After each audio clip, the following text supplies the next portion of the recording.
Hi, my name is George Colberg. I'm CEO and co-founder of Kalos Therapeutics. I'm here today to tell you a little bit about our new generation of therapy being developed to treat hyperproliferative diseases like cancer. Cancer therapies, for the most part, have been ineffectual and highly toxic. Since the Egyptians first identified cancer, our focus in medicine has been on the tumor. We've cut the tumor, we've cooked the tumor, we've nuked the tumor, we've poisoned the tumor, we've starved the tumor, much to the detriment of our patients. We've tried every way to come up with a new therapy, and knowing that we'll all be patients sooner or later, Kalos has decided to focus on a way that is less toxic and safer for the patient. We're developing a new backbone on peptides to create a therapy that is a cytostatic, something that doesn't poison the tumor, but simply slows it down and down-regulates its aggressive growth. We're doing that by identifying what's called the anticellular motif in the peptide. These peptides function in the body naturally. They're made in your heart, in your kidneys, and in your shins. Their job is to control cell growth, aberrant cell growth, and fluids in the body. Aberrant cell growth and fluids are the backbone or the centerpiece of cancer. We figured that we could learn from nature and leverage and create this new therapeutic. This therapy can now be delivered subcutaneously.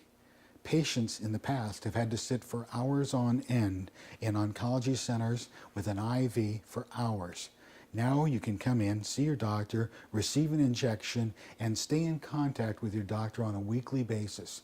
No more pills to take, doing away with nausea, hair loss, sores, because we're not a chemotherapeutic agent, we're not toxic, we're a cytostatic. This approach is focused on pancreatic, ovarian, breast, and prostate cancer, some of the most virulent cancers out there. We've learned to control these cancers based on this peptide that's found naturally in the body. Our experienced team has developed many new drugs, not just me-too drugs with time extension release, but we're talking about novel chemo drugs that have changed the way patients get treated. We now have a strong team, a strong IP fortress, and an approach to cancer that'll change the way our patients are treated with cancer. We have an exit strategy that will allow for out-licensing, a merger, spin-offs, or an IPO to give our investors an opportunity to exit in the very near future. The Kalos approach is based on not being toxic. A cytostatic approach where the cells are downregulated, much like you would turn down your thermostat at home. This is what our therapy does to the cells. It turns them down. Chemotherapy is sort of like blowing the roof off your house to cool it off. It's a little aggressive. This is a better approach. We also address the tumor, the primary tumor, and the comorbidity. Most people don't die from their cancer. What they die from is the related comorbidity. In pancreatic cancer, patients throw clots, they have organ failure, they get edema, pneumonia, and they pass. In ovarian cancer and other gastric cancer, kidney cancer, you see a high incidence of what's called ascites, where the cells and fluid build up in the abdomen of the patients, they bloat, they can't breathe, they can't eat, and they die. We can address both the primary tumor and the comorbidity, and no one's been able to do that so far. We'll provide multiple exits for our investors and an opportunity to participate in a new drug that will change the way cancer patients get treated. My lay friends ask me, how does your drug work, George? I don't understand. What's a peptide? Well, a peptide is a tiny piece of a protein in your body, and these exist in your heart. You rarely see cancer in the heart. These proteins and peptides are also made in your kidneys and in your shins. What happens is the peptides keep your heart from remodeling under stress. So it controls the growth of those cells in and around the heart. The hemodynamics are important because you have to keep the fluids in balance in the body. And what happens with cancer is you get that organ failure, you accumulate fluid in the body, it makes it very tough to breathe, you end up with pneumonia, and you succumb to that disease. We give the patient a new opportunity by getting rid of that fluid quickly and efficiently, leveraging this effect from nature. Most drugs fail before they ever get into human beings. These peptides were in an investigator IND. They treated 88 patients, 20 normal healthy, and 68 patients who came into the emergency rooms presenting symptoms of congestive heart failure. Now, why would we develop a cancer drug with an experience in congestive heart failure? Well, you don't see cancer patients come into the emergency room very often. But with congestive heart failure, you do. You get an enlarged organ that's failing or compromised, the heart, and you also have a tremendous amount of fluid accumulation.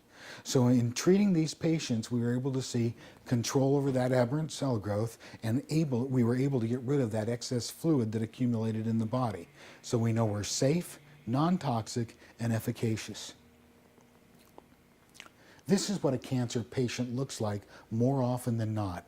I know when I say cancer patients to you all, you think of gaunt, hair gone, sores in the mouth, people who are frail and weak. That's usually the result of the chemotherapy.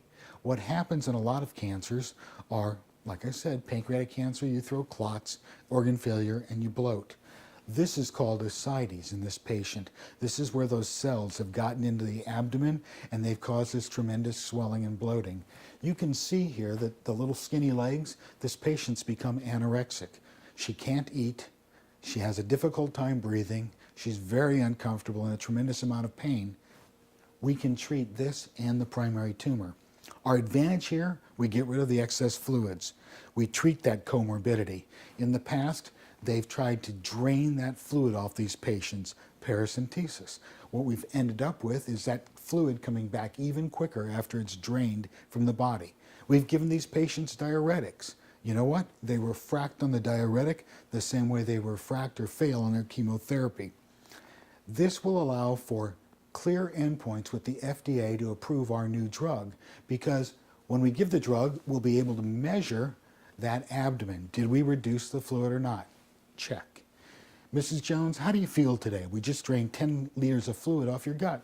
Much better, thank you. On a scale of 1 to 10, how do you feel? 7, much better today. That's the VAS pain scale. Most of you have probably had your doctor ask you on a scale of 1 to 10 how you're feeling. That's allowable in a clinical trial. That's an endpoint, a surrogate endpoint. Oh, by the way, we shrink tumors as well as the leading blockbuster drug for pancreatic cancer. This is just a quick look to give you a look at how frequently this ascites occurs. You'd expect it in ovarian and gastric cancer, but 1 out of 3 breast cancer patients suffers from this terrible bloating. It's a very painful disease, it's a very painful complication, and we can treat that. Our first look at a trial in animals was to prove our hypothesis. We put cells into a prolonged non-dividing state. As you can see here, there's the control group. These animals had an Alzit pump implanted, and after 4 weeks, the pump was removed. At that time, the tumors did not come back, and throughout the trial, the tumors did not return. Now, those tumors were palpable, but they were pea or marble size. We said, okay, we have to be more rigorous in our proof. So we did this test out at the lab at TD2 in Dr. Von Hoff's lab, and we increased the tumor burden 200%. So we go from pea or marble to golf ball sized tumors. The orange is the control group, the green was our proof of concept drug, and the blue is Tarceva, one of the last drugs approved in pancreatic cancer. It extended life 11 days with a side effect of stroke. Pancreatic cancer is TV cancer. 95% of the patients succumb within 5 years. Median survival time is 16 weeks. 43,000 people will be diagnosed every year. 38,000 will succumb to this cancer. Ovarian cancer, These patients survive about 4.7 years. They have a median lifespan of about 30 months. There's no drug that works effectively for ovarian cancer. If you're a 28-year-old woman, you have ovarian cancer, you're going to get chemotherapy, you're going to get radiation, you're going to get surgery, but you're probably not going to get to have a family. Our approach with a cytostatic, the Kalos solution, will allow to keep that reproductive tract in place. And on top of that, they have a very high receptor factor for our base peptide, ANP. It means we'll be more effective in these very virulent cancers. Why does the Kalos solution work? We're a cytostatic, not chemotherapy. We allow life extension, but will provide for a better quality of life as well. Our first product will also treat primary tumors and the comorbidities. We've proven in humans that we can get rid of that excess fluid. With this previous human experience, we know we're safe, we're not toxic. That's going to move us down the path to approval. We can seek breakthrough designation to get rapid review and early approval. That can get our drug to market in as little as 4 years, all based on good clinical data. We've paid attention to world pricing, year life gain factors. That's very important. It doesn't do you any good to develop the world's most fantastic drug if no one can afford it and no one can put it in their formularies for you to have access to it. Cancer, one of our primary markets. We can treat the primary tumor, but because the peptide looks so much like the peptide in nature that we're using for our drug, you're not likely to refract on this therapy. Refracting is a nice word that means the drug failed. This drug could be used as a maintenance therapy because you're not going to fail on it. The body's not going to say that's a foreign substance, we have to get rid of it. We can treat other hyperproliferative diseases. The fastest growing cause of blindness in the United States is adult macular degeneration or age-related macular degeneration, wet AMD. In patients 65 and older, you can go blind in as little as 2 weeks from leaky capillaries in the eye. We block that VEGF signaling that controls the growth of those capillaries, and in studies we've seen a complete reversal of blindness in our animal model. We also have expanded into a veterinary market. Racehorses use a drug called Lasix or furosemide. It's being banned worldwide. This industry is a $1 billion+ market. We can treat those equine athletes with our drug and not run the risk related to Lasix. Also, this drug will be effective in canine congestive heart failure and cancer, and we can treat felines with kidney disease. So we have all blockbuster markets ahead of us and a great way to improve not only humans' life, but that of their companions. I know you can't read that, but just wanted to let you know we have intellectual property filed all around the world. We have a very strong patent estate. We've gone from the natural peptide, which was at one point 128 amino acids, down to 36 amino acids, down to an 8 amino acid that will become our lead drug candidate. This means it's stable, easy to manufacture, and can be delivered subcutaneously, so there's no more day long spent in the clinic with an IV. To us, this is very exciting. All my science friends love this slide. At the top, you see these bird-like structures. Those are pancreatic cancer cells. Down below, after being treated with our 8 amino acid compound, those blobs are cells that are no longer active.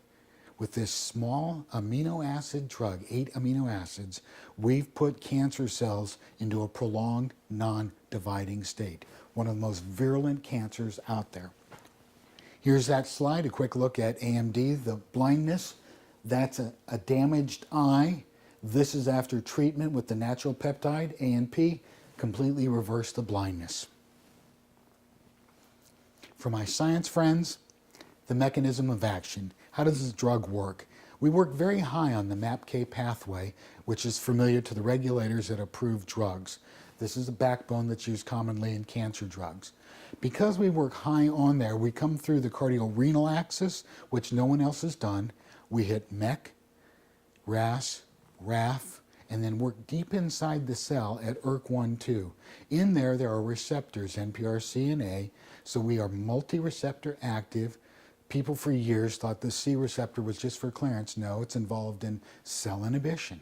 So we're able to inhibit the tumor and get rid of that excess fluid that causes the problems, comorbidities. Our team. We have an amazing team. My chief scientist and president is Jay Merritt. Jay was the first MD in IDEC, one of the most successful biomedical companies around.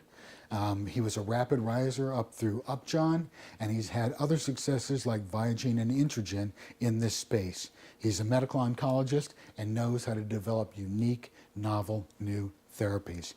Mike Kozlowski. Mike started at Pfizer and BMS. He had big pharma experience doing drug optimization and lead development. Mike's biomedical successes are in Geron and Telec, two of the best known biomedical companies around. Michael Krupp, our business officer, was a director in worldwide business development for Pfizer, and he was the head of worldwide business development for Chugai. Our scientific advisory board is literally the who's who of oncology. Dr. Dan Von Hoff, you've probably seen him on TV in Stand Up to Cancer. He's head of dream teams that go after cancer like pancreatic cancer. He advises the National Cancer Institute. He's advised the president. He has developed more cancer drugs than anyone I know. He works in his lab, he sees patients, he's tireless, he puts in 20-hour days because he's dedicated to changing the way cancer patients get treated. Mark Garnick. Mark Garnick developed the first peptide in cancer. His company was Praxis Pharmaceuticals, was sold to GSK. He now can afford to teach at Harvard.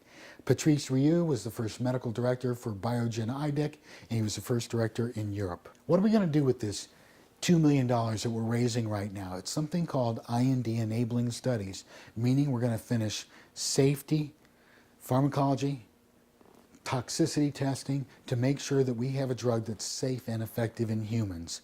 These steps will allow us to file what's called an IND, Initial New Drug Application, with the FDA so that we can go back into human testing. Our time frame, we're well into that raise now. After we finish that, we'll file our IND, and then we'll start our human trials. We'll have trials centered here in America to start with, and then we'll do some testing in Europe after that. In Europe, they're looking for us to do a very aggressive testing strategy, phase 1-2, completely controlled, so that they can get approval in 30 to 36 months, because they have very few alternatives for these virulent cancers. From there, with good results, we'll either collaborate and out-license our products or sell the company. If we like the data and we're in a good financial position, we'll have the option to go on and do phase 2 testing. We'll seek breakthrough technology, get rapid review, early approval, and that will allow us to complete those trials in about 48 months. So we'll have product to treat these patients in just around 4 years. What is the Kalos advantage?